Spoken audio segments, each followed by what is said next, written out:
করতেন। আল্লাহ বলছেন মুসা, এই তুর পাহাড়টা পবিত্র পাহাড়, এই পাহাড়ের মধ্যে তুমি জুতা নিয়ে উঠতে পারবে না।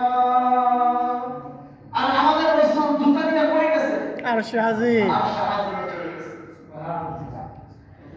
আল্লাহ রাসূল ঘোড়ার রক্ষক থেকে নাইমা দেখেন আল্লাহ তাআলার আরশে আজিমের মধ্যে ডান দিকে কতগুলো চেয়ার, বাম দিকে কতগুলো চেয়ার।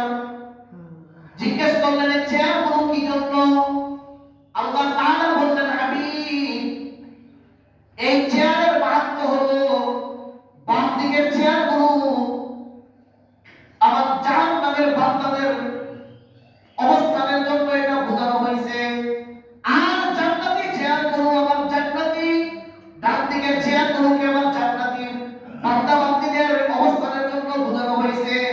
হাবিব, আপনি বাম দিকের চেয়ারের মধ্যে বসেন, ডান দিকের চেয়ারে আপনি বসেন না। আল্লাহ রাসূল জিজ্ঞেস করলেন ইয়া আল্লাহ, কেন আমাকে বাম দিকের চেয়ারের মধ্যে বসতে বললেন? কি হিকমত বিরাজ করতেছে? আল্লাহ তাআলা বললেন হাবিব, জাহান্নামটা বাম দিকে থাকবে, জাহান্নামটা বাম দিকে থাকবে। আপনার কোন উম্মত যদি ভুল করে জাহান্নামে চলে যেতে শুরু করে, আপনি জাহান্নামের দরজার মধ্যে দাঁড়ায় দাঁড়ায় আপনার উম্মতগুলো আপনি জান্নাতে পাঠিয়ে দিবেন। সুবহানাল্লাহ। বিশাল বড় হিকমত বিরাজ করছে।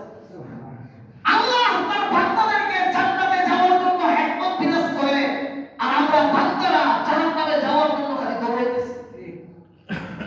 হ্যাঁ, জাহান্নামে যাওয়ার জন্য দৌড়াইতেছি। আমাদের এক একটা ঘর জাহান্নামের গর্ত হয়ে গেছে, আর আল্লাহ তাআলা আমাদেরকে জান্নাতে নেওয়ার জন্য হিকমত চালু করে রাখছে। আল্লাহ রাসূল আল্লাহ তাআলার সাথে কথা বলতেছেন, জিজ্ঞেস করেন হাবিব, আপনি আমার জন্য কি নিয়ে আসছেন? নতুন জামাই যখন শ্বশুর বাড়ি বেড়াতে যায় কত কিছু সাথে করে নিয়ে যায়। এক বন্ধু আরেক বন্ধুর বাড়ি বেড়াতে গেলে কত কিছু সাথে করে নিয়ে যায়। এক আত্মীয় আরেক আত্মীয়র বাড়ি যখন বেড়াতে যায় হাতের মধ্যে কত কিছু নিয়ে যায়। আপনি যে আমার বাড়িতে আসছেন, আমার জন্য কি হাদিয়া নিয়ে আসছেন? আমার জন্য কি হাদিয়া আছে? আল্লাহ রাসূল জবাব দেন, ওগো আল্লাহ, আমি একবারে খালি হাতে আপনার কাছে আসি নাই। ওই জিনিস আমি আপনার জন্য নিয়ে আসছি যে জিনিসের জন্য আপনি মানুষ বানাইছেন। আত্তাহিয়াতু লিল্লাহি ওয়াসসালাওয়াতু ওয়াত-তাইয়্যিবাত। আমার জীবনের সমস্ত আমলগুলো কাঠুরিয়া দিয়া আমি আপনার জন্য আজকে হাদিয়া নিয়ে আসছি। সুবহানাল্লাহ। আল্লাহ তাআলা বললেন হাবিব, তাহলে আমার পক্ষ থেকেও আপনাকে হাদিয়া দিয়ে দেই। আসসালামু আলাইকা আইয়ুহান নাবিয়্যু ওয়া রাহমাতুল্লাহি ওয়া বারাকাতুহু। আল্লাহ তাআলা থেকে বলেন হাবিব, আমার সমস্ত সালাম, শান্তি, রহমত, বরকত সব আমি আপনার জন্য লক্ষ্য করে দিলাম।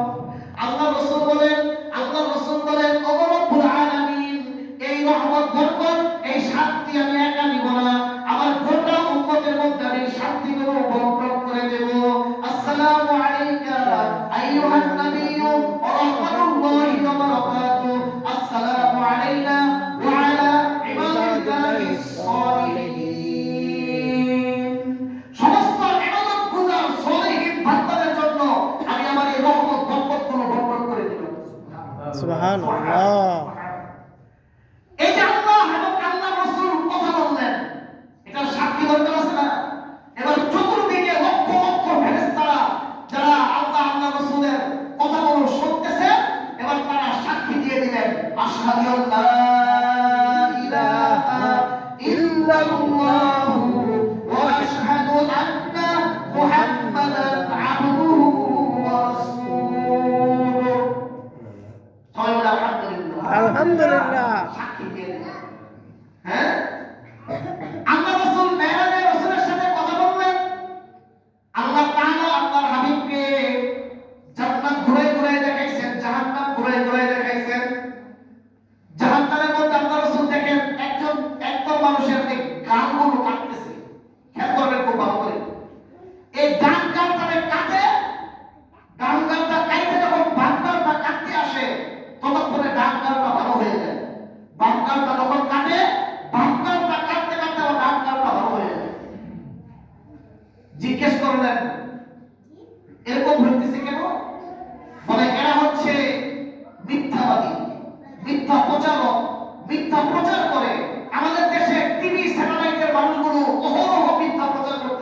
ঠিক করে না? করে তারা এই হাদিসের অন্তর্ভুক্ত। মিথ্যা, শুধু মিথ্যা কথা বললেই মিথ্যা প্রচার করা হয় না। আপনি মিথ্যা যত আশ্রয় নেবেন, সমস্ত মিথ্যা আশ্রয়ে এই হাদিসের অন্তর্ভুক্ত। তাদের জবাব তারা মিথ্যা আচরণ করত, মিথ্যা প্রচার করত, মিথ্যা কথা বলতো। আজকে তাদেরকে এই শাস্তি দেওয়া হইতেছে। বলে কতক্ষণ পর্যন্ত? বলে কিয়ামতের আগ পর্যন্ত এই শাস্তি দেওয়া থাকবে। আল্লাহ রাসূল আমার জাহান্নামে ঘুরতে ঘুরতে আরেক জায়গায় গিয়ে দেখেন কিছু মানুষ রক্তের পচা রক্তের মধ্যে নদীর মাঝখান থেকে সাঁতরায় আসতেছে। পচা রক্তের নদীর মধ্যে ছেড়ে দিছে। রক্তের নদী থেকে সাঁতরায় আসতেছে। আর কিনারে আইসা যখন পানি করতে যায়, আল্লাহ তাআলা পানির মধ্যে কিছু ফেরেশতা দ্বারা করে রাখছেন। ওই ফেরেশতারা একটা পাথর নিয়ে মাথার মধ্যে আঘাত করে, আবার ওই মানুষটা নদীর মাঝখানে চলে যায়, পার করতে পারে না। আল্লাহ জিজ্ঞেস করলেন এই লোকগুলোর এই হালত কেন? বলে এরা দুনিয়ার জমিনে মানুষের রক্ত চুইসা খাইছে। বলে কি করছে? বলে সুদের ব্যবসা করছে। সুদের কিসের ব্যবসা? সুদের ব্যবসা সুদের মাছ করলে হুজুর চাকরি থাকে না, ঘুষের মাছ করলে হুজুরকে বিদায় করে দেয়। হ্যাঁ, আলেমদেরকে বিদায় করে দিলে সুদ খাওয়া হারাম হয়ে যাবে?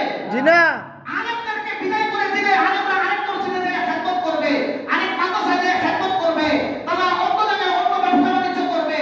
কিন্তু আপনি আলেমকে বিদায় করে দিয়ে আল্লাহর কোরআনকে অস্বীকার করছেন, আল্লাহর রাসূলের হাদিসকে অস্বীকার করছেন।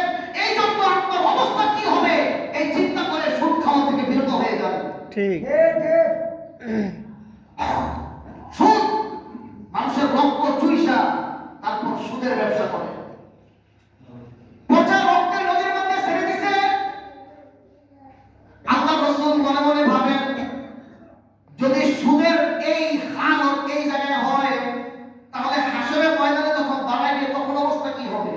হাসরের ময়দানের ব্যাপার দেখছেন, যে হাসরের ময়দানে যখন সুদওয়ালা দাঁড়াইবে, তখন তার পেটটা বিশাল বড় হবে।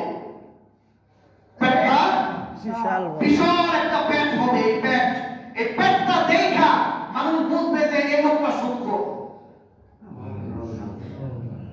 এই লোকটা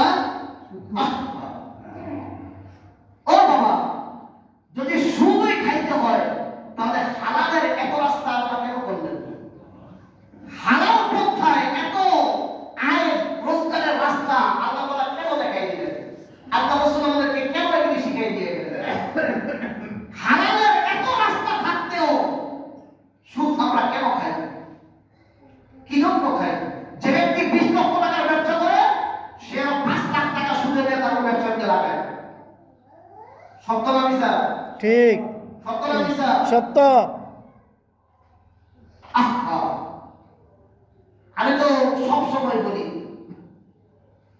কাঁচামরিচ, পেঁয়াজ, আলু ভর্তা ঠান্ডা বাদ দিয়া খান, তাও সুদ দিয়া, সুদের টাকা দিয়া গোশত পোড়াও, গোশত দরকার নেই।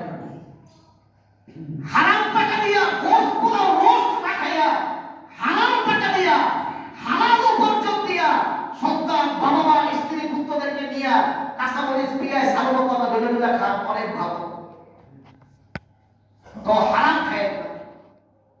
আল্লাহ তাআলা আমাদেরকে হেফাজত দান করুন, বলে আমিন। আমিন আল্লাহ রাসূল জাহান্নাম দেখলেন, জান্নাতের মধ্যে যায় দেখেন জান্নাতের মধ্যে সুন্দর একটা বাড়ি।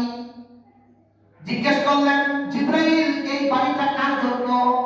জিবরাইল বলেন, হুজুর এই বাড়িটা আল্লাহ তাআলা আপনার জন্য বানাইছে। সুবহানাল্লাহ। সুবহানাল্লাহ আল্লাহ রাসূল বলেন, জিবরাইল তাহলে আমাকে একটু ঢুকতে দাও। কয় না হুজুর, এখনো আপনার দুনিয়ার হায়াত বাকি আছে। দুনিয়ার হায়াত শেষ করে তারপরে জান্নাতের বাড়িতে ঢোকা যাবে, এর আগে জান্নাতের বাড়িতে ঢোকা যাবে না। আরেকটু সামনে তাকিয়ে দেখেন সুন্দর একটা বাড়ি। জিজ্ঞেস করলেন, এই বাড়িটা কার? বলে এই বাড়িটা আবু বকরের। বলে পাশে একটা সুন্দর বাড়ি, ওইটা কার? বলে ওইটা হযরত ওমর রাদিয়াল্লাহু তাআলা আনহুর। আল্লাহ রাসূল দেখলেন জান্নাত, দেখলেন জাহান্নাম, দেখলেন আরশ, কুরসি, নূহ, কালাম সব দেখা আল্লাহ রাব্বুল আলামিন তার রাসূলকে 50 ওয়াক্ত নামাজ হাদিয়া দিয়ে পাঠিয়েছেন। সুবহানাল্লাহ এবার আপনাদের চিন্তা করেন, যদি 50 ওয়াক্ত নামাজ আমাদের কাছে থাকতো বর্তমানে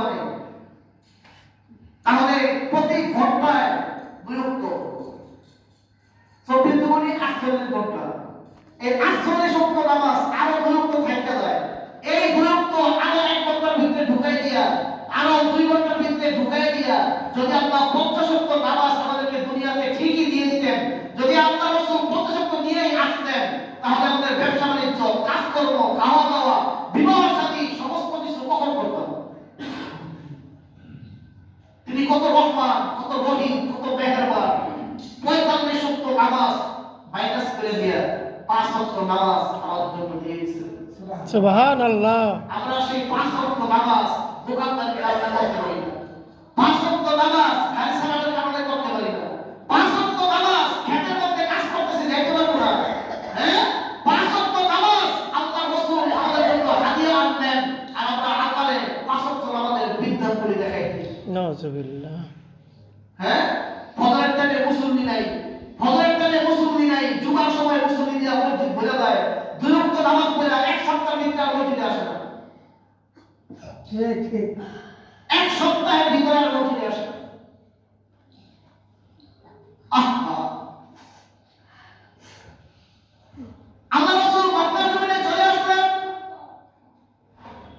সকালবেলা ফজরের নামাজ পড়ে আল্লাহ রাসূল মেরাজের ইতিহাস বর্ণনা করলেন। আবু বকর নামাজ পড়ে আগে আগে বের হয়ে চলে গেছেন বাড়িতে, বয়ান শুনেন নাই।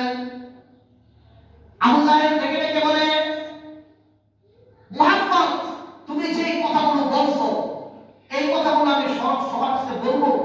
আল্লাহ রাসূল বলেন, হ্যাঁ অবশ্যই বলবেন। তখন আবু জাহেল চিন্তা করলো, গোল্ডেন চান্স, মুহাম্মদকে আটকানোর জন্য একটা বড় সুযোগ পাইছি। এজন্য তিনি সবচেয়ে কাছের সাহাবী, সবচেয়ে কাছের বন্ধু আবু বকরের কাছে যায় বলে, আবু বকর মুহাম্মদ পাগল হয়ে গেছে। বলে নাউজুবিল্লাহ। বলে কি হয়েছে? বলে মুহাম্মদ বলতেছে এক রাতে বাইতুল মুকাদ্দাস গেছে, 7 আসমান পাড়ি দিয়ে আল্লাহর সাথে দেখা করছে, জান্নাত জাহান্নাম আরশ করছি, লোহ কালাম দেখা আমার কাছে এখন ফজরের নামাজ পড়লো। এখান থেকে বাইতুল মুকাদ্দাস যাইতে 3-4 দিনের রাস্তা, সে এক রাতে সব জগৎ চলে আসছে। পাগল না হলে এরকম কথা কেউ বলে না। আবু বকর আবু জাহেলের দইরা সাথে করে নিয়ে আসছে, বলতেছে আল্লাহর রাসূল আপনাকে এই কথাগুলো বলছেন? আল্লাহর রাসূল বললেন, হ্যাঁ এই কথাগুলো এই কথাগুলো আমি সব বলছি। আবু বকর বললেন, ও আল্লাহর রাসূল আপনি যা বলছেন একটা কথাও মিথ্যা না। সুবহানাল্লাহ। दुनिया ये सदाकत में तेरा नाम रहेगा, दुनिया ये सदाकत में तेरा नाम रहेगा, सिद्दीक तेरा नाम से इस्लाम रहेगा।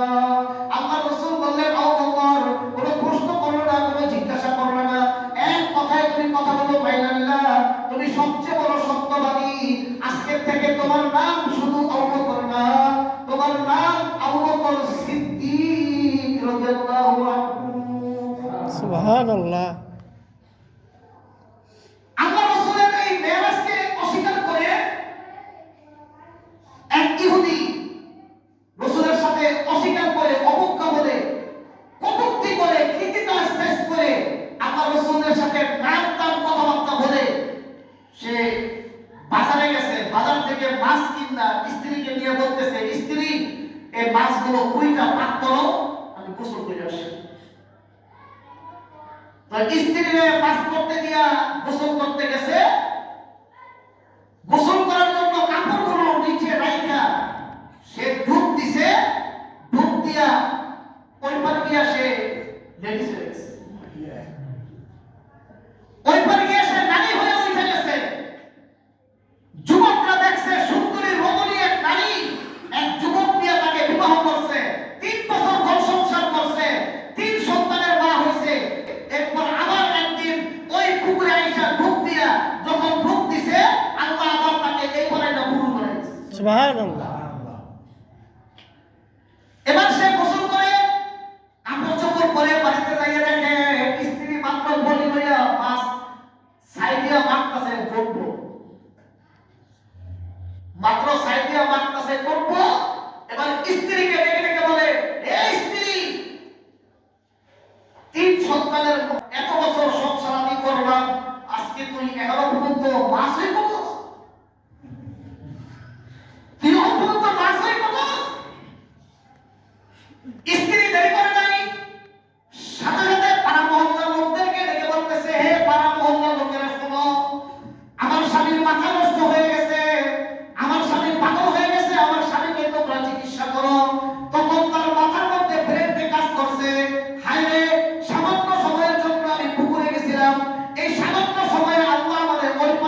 আমাদের পিতামাতা